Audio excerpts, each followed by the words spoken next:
From the Cactus, KCTS-FM Phoenix, I'm Jamison Greenwood, and this is Greenwood & Company. Great to be with all of you. I wanted to give you all a warm welcome to our Thanksgiving episode. As you know, the day of Thanksgiving will be this Thursday. Everybody's going to be watching the parade and dog show, maybe listening to Arlo Guthrie tell the story of Alice's Restaurant. That's a big tradition in our family. Wanted to share with you the story of the time when I went to have a Friendsgiving gathering with some of my friends from Brew-Beck's coffee shop back when I was in college in the Arizona high country, and we heard a little bit of a strange story about a duck farm and a duck that was served at a Thanksgiving dinner in the Arizona high country. Now, I will just say I was glad we did not have duck, and I won't be having duck for Thanksgiving this year. But more on that later. Now, a lot of you, I know my father, his absolute favorite meal of all time is turkey and dressing, always has been, but I don't know what it is. I think it's just the fact that it is a very dry bird. You can make it very good with gravy and with the other good things that we put on it, the roasts and the honey rubs, other different things that people make with their turkeys, but I've got a very sharp sweet tooth, and Thanksgiving for me is all about the pie, which is why I wanted to start off our Thanksgiving show this week with harvest pies. Harvest pies. Once the turkey is eaten, comes time for dessert, quintessentially fall harvest pies. From an aerosol can, some whipped topping will squirt on those pumpkin and coconut pies. How those soft creamy fillings and buttery crusts will bring holiday cheer, of that fact you can trust. One of God's greatest gifts is the cinnamon apple beneath a soft blanket of dough. Whether bought from a store or if won in a raffle, its sweet taste erodes all our woes. Whether plain or with ice cream, a warm apple pie will bring joy to our mouths, happy tears to our eyes. Many fruits the fresh milk of our dairy cows bear, like a scoop of vanilla ice cream. When combined with pecans makes a wonderful pair, pecan pie a la mode is a dream. Yes, fresh ice cream and pie is a great combination, as we stop and give thanks in our homes cross the nation. Yes, desserts sweeten life, but without cherished guests, all the food prep and baking's for naught. Though we're careful to buy, so our food is the best, friends and family cannot be bought.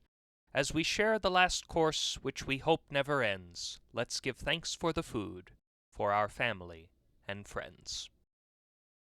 Support for Greenwood & Company and the Cactus KCTS come from the Folding Chair Charitable Trusts and the Society for Cats with Mathematics Test Anxiety. Now we'll get on with our story for this week. I'll tell you about this involved not only the weird tales of the sometimes violent Clarkson Duck Farm, but also just what is the proper way to unscrew the lid for a whipped cream sprayer that cannot be removed no matter what you try to do. This story will attempt, at the very least, to answer that burning question. Though I loved my college home in the Arizona high country, I felt compelled to travel to Phoenix at Thanksgiving, where we would celebrate at my Grammy Benson's house in Sun City West. I dreamed of the days when our family would relocate from that desolate desert metropolis to the quiet, deciduous air of the Coconino National Forest, but the turkey and pie, coupled with exchanging Christmas lists and games of canasta over coffee with Grammy and Cousin Dom, were always enough to draw me back to Grammy Benson's, one of the special settings of my childhood. Since I made friends in the high country, they crept into my conversations with Grammy and Dom between melds of jacks and trays, jokers and deuces wild. "Should we go to the movies on Saturday, Grammy?" Dom, a movie buff, asked. "That works for me," replied Grammy. "Would you like to go with us, Jimmy?" "I would," I began, "but I actually promised I'd go up Friday night. I'm going to have a Friendsgiving with my friends from Brew-Beck's on Saturday." I regretted this, fearing I seemed ungrateful and unloving toward my family. "Nothing against you all," I added. "I love you, but I love my friends too." Grammy smiled. "It's quite all right, Jimmy. Friends are just as important as family," Dom added. "Me and my friends are going to meet up Saturday morning to play Super Smash Bros." Grammy frowned in surprise. "I didn't know your friends were mean." This might seem like a non sequitur for the uninitiated, but for Grammy, a retired English teacher, it was her witty way of correcting our grammar. "Sorry, Grammy, my friends and I are going to meet up Saturday morning. As long as we can still go to the movies," to which Tom nodded. We Greenwoods spent the night at Grammy's house, then Macy, Dad, and I stayed with her in the morning, while my mother and aunts went to Arrowhead Mall for Black Friday. That afternoon I got on an airport shuttle back to Pine Bow, during which I listened to Arlo Guthrie tell the story of the Alice's Restaurant Massacre. Then the next morning I walked from my room at Tatum Hall to buy green bean casserole ingredients, then to go to Heather and Annabelle's apartment around noon for our Friendsgiving. Heather and Annabelle had gone out in their Subaru to gather a few more foodstuffs, but Colton answered the door for me, at which I noticed his hand was unusually limp. "It's the whipped cream," Colton explained. "You don't squeeze it out of an aerosol can," I said. "You're supposed to press the little plastic nozzle. You know that, right?" "It's not ready, Whip." He took me into the kitchen where I dropped off the cans of green beans, French fried onions, and cream of mushroom soup to make the green bean casserole. Colton then presented me with his whipped cream apparatus, which I had seen at Brew-Beck's many times. It was an aluminum bottle with a sophisticated cap that had a shiny finger switch resembling a shoehorn and a clear plastic tube to squirt out the whipped cream, threaded at the end so a decorative tip could be screwed on. "Heather and I thought since it's Thanksgiving we should have the good stuff," Colton explained. I could see an aluminum bowl nearby with a sturdy batch of homemade whipped cream for autumn harvest pies, but there was a problem. Heather couldn't do it, the cap, and I've tried so long I think my hand just died. I suggested Colton try forcing vegetable shortening into the threads, but we looked through the pantry and couldn't find any. Colton called Heather, who promised to pick up some at the store. While we waited for the girls to return, I began whipping up the green beans, while Colton told me of how things had gone at St. Edward's Episcopal Church, where he and his family celebrated Thanksgiving in the fellowship hall. "The junior warden, Jed, decided to get some duck for us, but I didn't eat any." "Why?" I asked. Colton looked toward the ceiling. "Let's just say unsavory origins. Clarkson Duck Farm in Fort Abbey was having a special on ducks for Thanksgiving and Christmas, so Jed drove there to obtain some frozen ducks. The farmer, Henry Clarkson, Ol' Hank as he called himself, wore a faded pair of bib overalls, a sage-green Henley, and a straw hat that some small mammal or larva had taken a number of bites out of. His snow-white beard and wide, soulful smile showed Old Hank to have a keen desire for the role of Santa Claus, but his teeth were yellow, and some even missing, likely the result of the slimy substance he was chewing on. "I'm sure it wasn't gum," Colton continued. Jed asked him where the freezer was that held these frozen ducks, and Old Hank gave him a confused look. "You want a duck, son? You gotta catch it yourself." The senior warden figured he'd driven far enough he shouldn't back out. Old Hank had a 12-gauge shotgun sitting on the porch of his shack, but he didn't want to shoot them. Somewhat counterintuitively, Jed thought the best way to kill the ducks with the least amount of torture was to wring their necks. So he selected a duck and proceeded to strangle it, but the duck in question wriggled out of his grip, flew into the air, and bit his hand hard enough that it was amazing it didn't bleed. I'll bet some of you out there listening are probably wishing the story was over, and I sort of do too at this point. But like it or not, we have to take a short break, and when we come back, I'll continue the story of Clarkson Duck Farm, the whipped cream apparatus, and have a whole lot more. You're listening to Greenwood & Company on KCTS.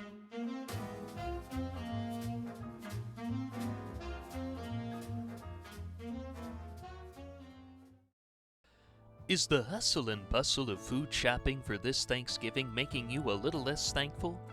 That's where Giggett's Supermarket, your ultimate subpar food store, comes in.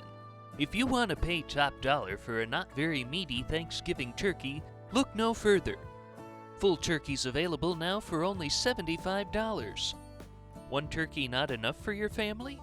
For just $25, get an assortment of gizzards, kidneys, liver, and other giblets. Perfect for those unexpected overnight guests. If you're lucky, they won't contain anus. And for all your side dishes, 12-ounce cans of green beans, corn, and carrots are 3 for $10. They're a decade old, but if you're lucky, they'll still look like the food they're labeled as. All these Thanksgiving deals are available at Giggett's Supermarkets, your resource for Thanksgiving staples and all your subpar grocery needs. Drop by your local Giggett's Supermarket today.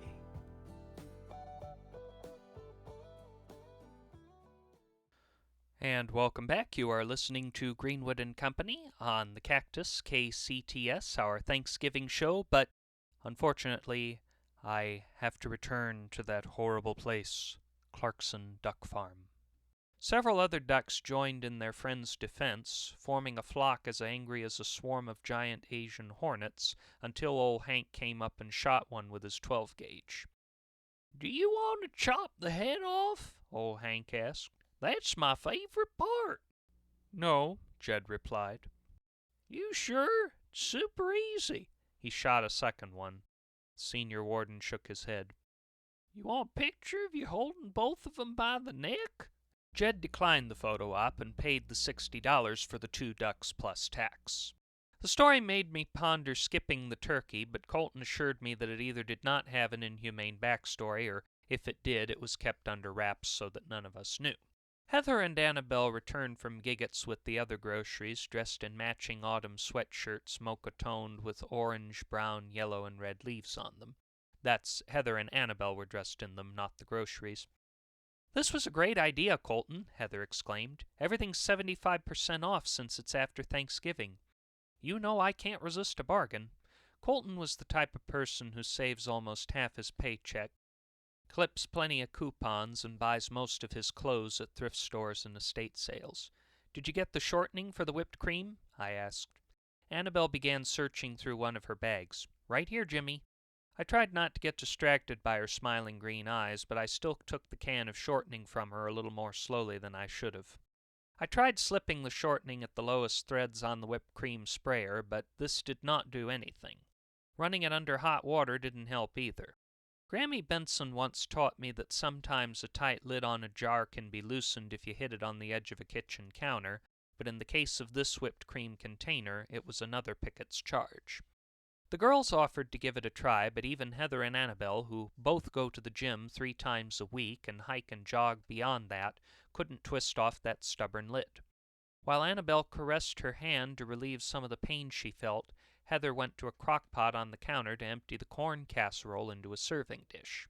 Heather rested her chin on her fist and thought, "This is a stupid idea, but if we put it in the crock-pot, do you think the steam might loosen it?" Colton shook his head. "That will take forever. We won't be able to spread the whipped cream without it." "We have a pastry kit, Colton," Annabelle chimed in. "Heather got it for Christmas last year." "Well, I guess it'll still look good, but we've got to get that lid taken off. It's the only backup sprayer we have at Brew-Beck's." "Maybe we could boil it in a pot," Heather suggested. "That would probably be faster." Colton agreed and set a pot of water to boiling while Heather took the whipped cream and put it in the pastry bag with a starburst tip to decorate the pumpkin pie. As an added bonus, Heather's theater friends, Michael and Brianna, came to visit us, along with their dog, a Siberian husky named Sondheim, after the Broadway lyricist. We all had a nice Thanksgiving dinner with turkey and all the fixings, but soon it came time for dessert. We'd already used the pastry bag, but the whipped cream can was in the water boiling for about 45 minutes by this point, and Colton wanted to see if he could make one last try to get the lid off.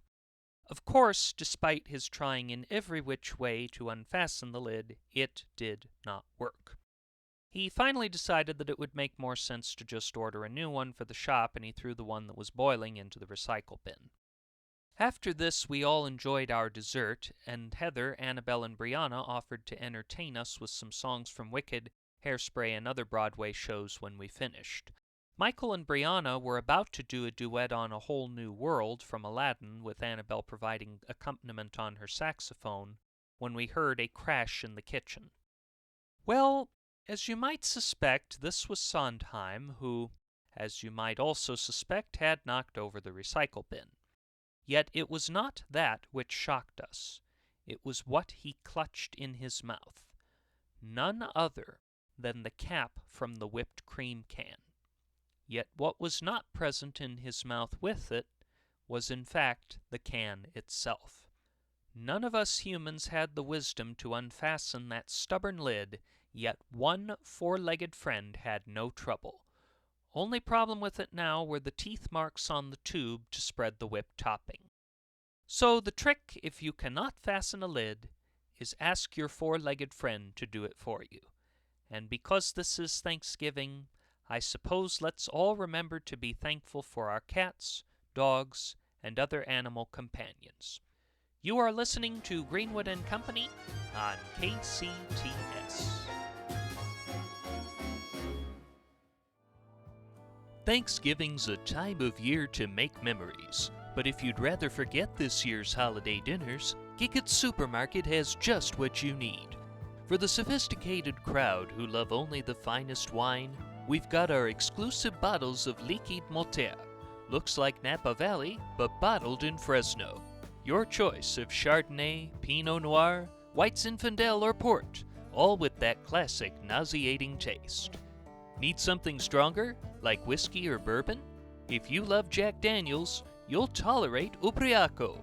It's so alcoholic it could dissolve your tongue, but at least you won't run the risk of saying something bad about your girlfriend's ex-husband. All these and other beer, wine, and spirits are available at Giggett's Supermarkets, your resource for Thanksgiving staples and all your subpar grocery needs, helping you make happy Thanksgiving memories and forget the ones that are too happy. Drop by your local Giggett's Supermarket today. Well, we're reaching the end of another program, unfortunately, although if you consider that last story, maybe that's a good thing. But before we go, I wanted to end on a high note and wish you all a happy Thanksgiving through this poem, which I simply call Thanksgiving Poem. The turkey is stuffed, the pies are all whipped, with their Tupperware bowls all the guests are equipped. The parade is now over, and shoppers are thinking of Black Friday deals among packages sinking. But let's not think of presents we've yet to receive. It's still more than a month till we reach Christmas Eve. Let's instead think of presents we've already got, and in counting our blessings, I beg you, let's not think of lifeless machines like computers and cars, or the fanciest clothes locked within our armoire, but instead let us think of those folks in our lives, like our family and friends when at lunch we arrive. If in counting your blessings you're drawing a blank, for those people you love, I say stop and give thanks.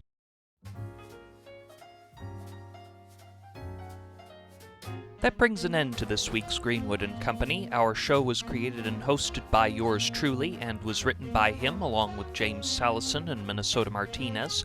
The engineer is Ivan Crosby. Jonas Andrews answers the phones even though we don't take calls on this program.